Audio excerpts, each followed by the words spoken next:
en terre, ces plats anciens en terre, ça fait tout de suite, c'est plus... Enfin, le rustique, finalement, est toujours plus convivial. Enfin, c'est mon avis, toujours, je ne sais pas. Alors, la cuisine faisait avant presque 5 mètres de hauteur et j'ai baissé le plafond. Vous voyez, donc pour avoir moins de chauffage, parce que c'est terriblement onéreux de chauffer tout cet espace pour rien, j'ai baissé le plafond. Heureusement, je pense, parce que sinon, déjà que... Enfin, remarquez, c'est une maison qu'on arrive à chauffer, mais avec beaucoup de fioul, beaucoup de bois, on arrive à chauffer tout ça, mais enfin, vraiment, c'est onéreux, voilà, on peut dire comme ça. Alors, il faut voir que cette table, quand même, qui est assez impressionnante par ses dimensions, qui fait, je ne sais pas, ça doit faire 1 mètre, 2 mètres, 3, 4 mètres de longueur, toute en chêne, voilà. Alors, mon avis, c'est surtout de ne pas mettre de nappe, parce que ce qu'on aime voir, c'est le bois. Hein? Le bois est noble, c'est superbe. Tu crois? La bravate, c'est déjà très... Très chargé en déjà... Attention, j'apprécie beaucoup. Ce qui est devant moi. Et... Une cuillère, voilà, très bien. Parfait. C'est tout? Voilà, au bonjour. Ça fait combien d'années que vous habitez dans ce château? Depuis que je suis bébé. Depuis que vous êtes né? Mon grand-père l'a acheté en 1927. Ah, d'accord. Ça va faire presque 100 ans. Ah, d'accord. Ça fait quand même un moment. Et donc il l'a acheté... 1927. Oui. 1927, ça fait loin. Oui, oui, oui. Bon, il a fait tout de suite... Mes parents ont fait beaucoup de réparations. Oui. Mettre, que je veux dire, les cabinets de toilette, l'eau, le chauffage central, enfin tout et tout et tout. C'est des travaux énormes qu'il a fallu faire au cours du... bon, alors du coup, c'est quand même devenu habitable, mais bon, mais il faut chauffer quand même. Il faut avoir du fioul. Vous avez vu ma grosse chaudière. Puis ensuite, j'ai un bois quand même qui fait 7 hectares. Il faut aller ramasser le bois, non, le couper, le ramasser, le porter à la maison dans une charrette.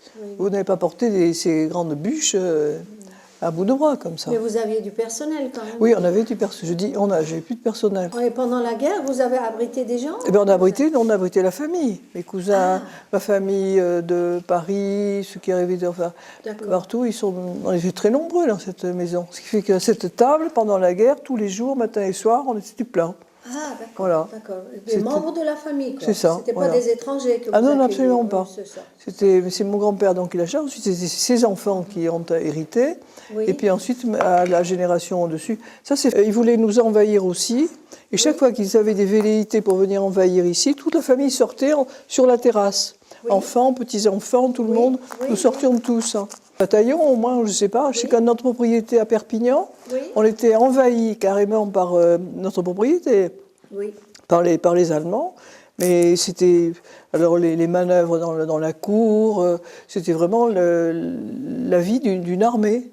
À Saint-Giron, nous étions aussi envahis. On avait comment est-ce que c'est, un gradé, un militaire gradé, je ne sais plus ce qu'il était. Alors qu'est-ce qu'on allait faire? Pas plus. Hein, il faut encore joli, si vous voulez, quand ils sont corrects.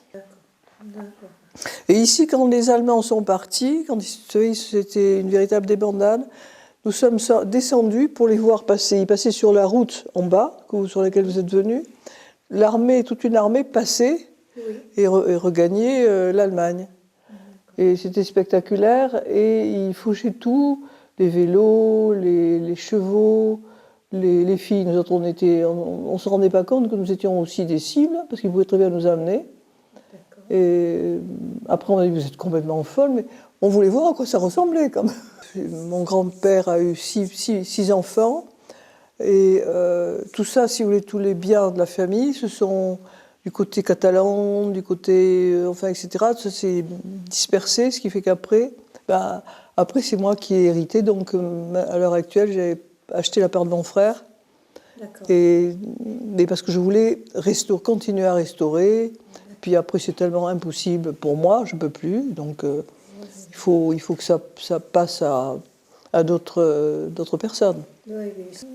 Alors, on avait un système interne, là, c'était formidable. J'avais une de mes tantes qui était une femme très, très, très brillante, très intelligente, qui nous faisait la classe. Oui. Alors on était là, tous les cousins, petits cousins, enfin tous petits cousins, à faire la classe. Et là, on n'allait pas à l'école, là. Et on avait la classe pendant la guerre. Ah non, pas après, quand même. Oui, c'est ça. Mais enfin, c'était une époque qui était, comment on peut dire, qui était difficile, hein. Oui, c'est ça. Enfin, je pense qu'on a été quand même relativement bien nourris parce que on avait les terres ici, on avait quand même le bétail.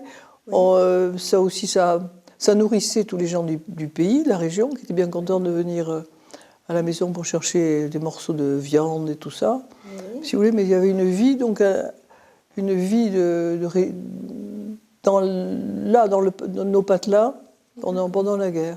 Mon père était industriel. C'est lui c'était la Marmorie toulousaine.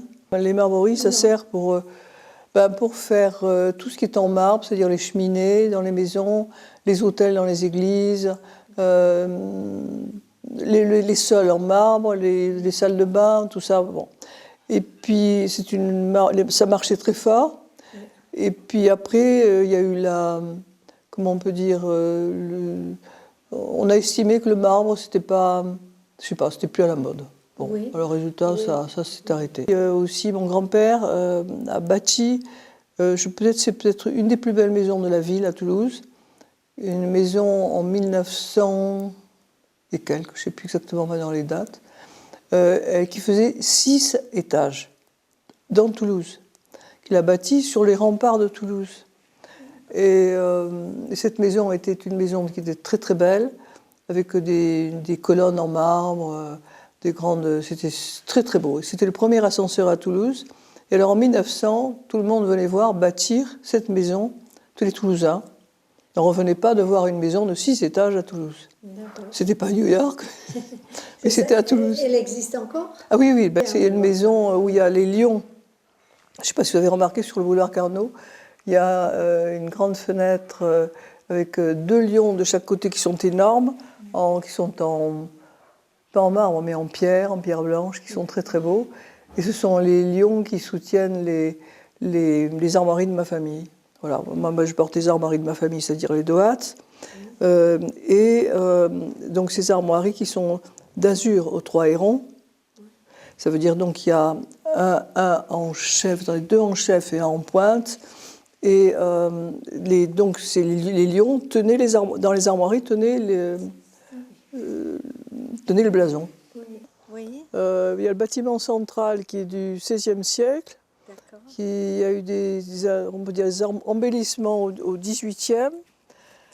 Et puis alors il y a les bâtiments qui sont, comment on peut dire, sur les côtés, Oui, de chaque côté, qui sont du XVIIIe. C'est-à-dire la chapelle, le chai. De l'autre côté, c'est le bâtiment qui sert pour l'agriculture, avec la forge, enfin tout ce qui nécessite pour réparer les tracteurs, pour réparer tout le matériel agricole. Et puis la maison du régisseur.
Alors j'ai notre bâtiment qui est agricole aussi, qui est à l'arrière de la maison, qui sert de grange, Oui, mais très importante. oui. On peut faire beaucoup de choses dans ma maison, parce que j'ai tout qui peut s'habiter, se louer.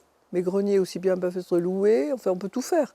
Faire des appartements, plusieurs appartements, dedans, dans le chai, partout, pour faire habiter beaucoup de monde. Le fumoir est en plein au milieu de la maison, au premier étage, à côté du salon, du grand salon, parce que j'ai 3 salons dans la maison.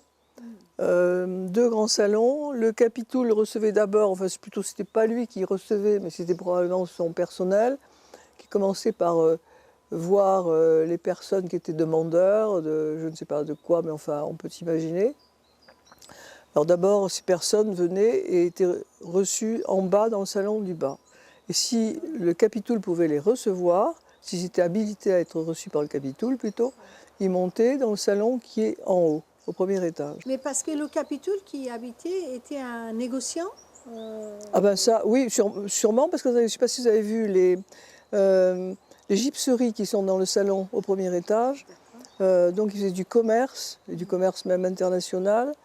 Ensuite c'était un artiste, enfin vraiment un homme qui était de qualité, un homme de grande culture, qui aimait les arts.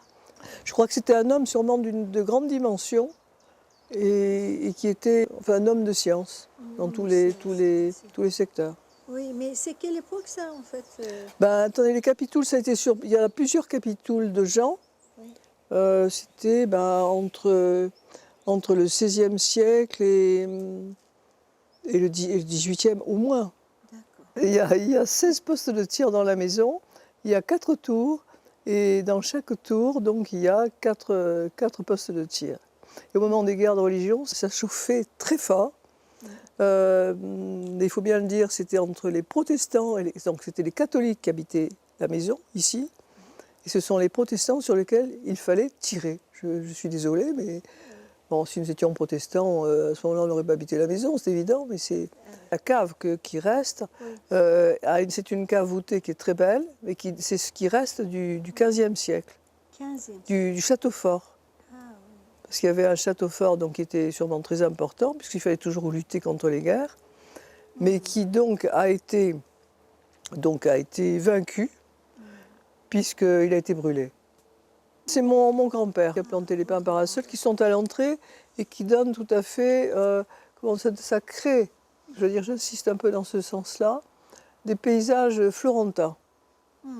On a besoin, enfin nous sommes quand même assez italiens, je pense. Hein. D'accord. Nous sommes imprégnés de nos voisins, quand même, les Italiens. Et l'allée des cyprès en montant, et ça donne ce côté, on respire le climat florentin, voilà. la Toscane, tout ça. C'est important, ça, de pouvoir respirer un peu un ailleurs. Ça, c'est la fameuse bataille du 10 avril 1814, qui a eu lieu sur les alentours de Toulouse, dans le nord de Toulouse, et qui est arrivée jusqu'ici. C'est quand même assez vaste comme étendue de terrain de guerre. Donc Wellington, le fameux Wellington, le duc, le maréchal-duc Wellington, donc s'est battu ici, en face, alors qu'il est si connu en Angleterre et que tout le monde le vénère. Il se battait contre Soult. Il y a eu, je trouve ça vraiment assez affolant, c'est qu'il y a eu plus de 20 000 morts dans cette bataille, qui a été presque européenne. C'était pas utile de faire cette bataille, parce que Napoléon était mort, il venait de mourir. Alors ça servait à quoi de continuer les batailles de Napoléon? À rien. Voilà. Il y a un pâtissier qui est venu avec sa poêle à frire, vous voyez ce que c'est, et qui a fait des prospections dans le champ, et qui a découvert toute une caisse, une énorme caisse de boutons des militaires. Et aussi, alors des boutons des militaires magnifiques, parce que c'était plusieurs armées étrangères aussi. Je crois que c'est les Italiens, les Portugais, les Espagnols, les Français bien sûr, et puis les Anglais.